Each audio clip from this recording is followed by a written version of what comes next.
Well, tonight, the Wave 3 troubleshooter investigates a new service that banks are offering. It's called Courtesy Overdraft Protection. And boy, it sounds like a great service for customers out there, but there's a problem with it. A lot of people don't know they have it because you can be signed up without your knowledge, never asking you, and it could cost you big bucks. Charla Young shows you how.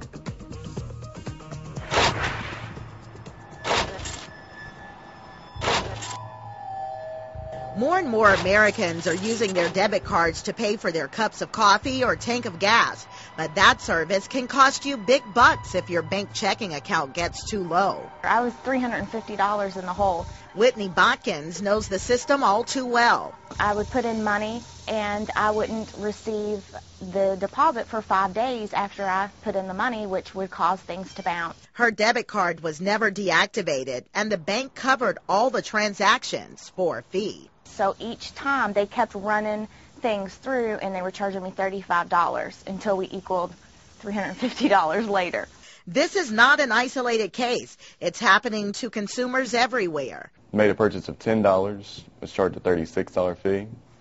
Made another purchase of $4.06, was charged another $36 fee. Tyler Rogers' checking account was just $20 short, but he was charged $168 in overdraft fees. A $36 fee for every purchase that I made. For the $5 purchase, I got charged the extra $36. And so that was an expensive hamburger. Yes. Bank officials say there's nothing sinister going on here. There have always been overdraft fees.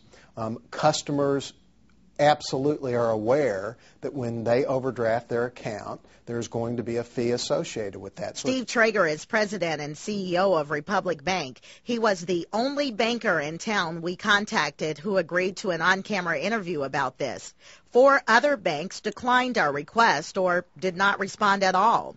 Like most banks, Republic Bank offers what is called courtesy overdraft protection.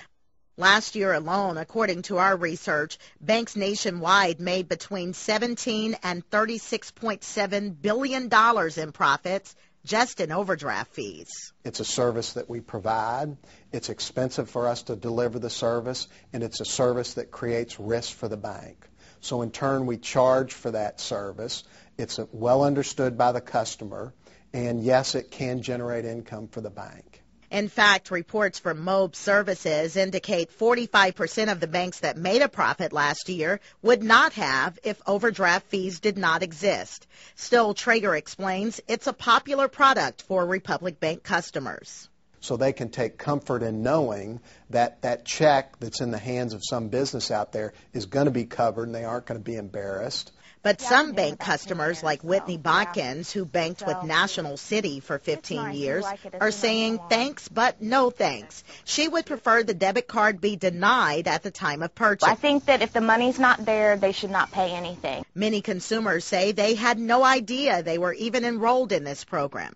Did you know that you were signed up for courtesy overdraft? No.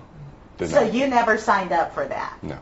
Banks can sign you up without your consent, which can create a high-interest loan for you without the paperwork.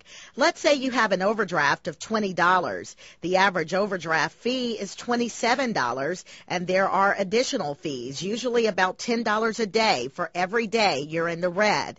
If you took 2 weeks to reconcile your account, you'd be paying about 3,500% in interest. Right. If I go to Thornton's and I use my debit card, I'd rather it decline it so that I don't purchase that and have to pay, for a Coke that's $1.50 and pay $35 extra for the Coke. Because what used to be rubber is now gold for banks all over the country. The Federal Reserve is proposing a law to get banks to spell out all of their fees and get consumers' consent before they are enrolled. If you do not want the courtesy overdraft protection, you can opt out of the service. Just tell your bank you don't want the protection. Another option, for a much smaller fee, your transactions can be covered by your savings account or a credit card.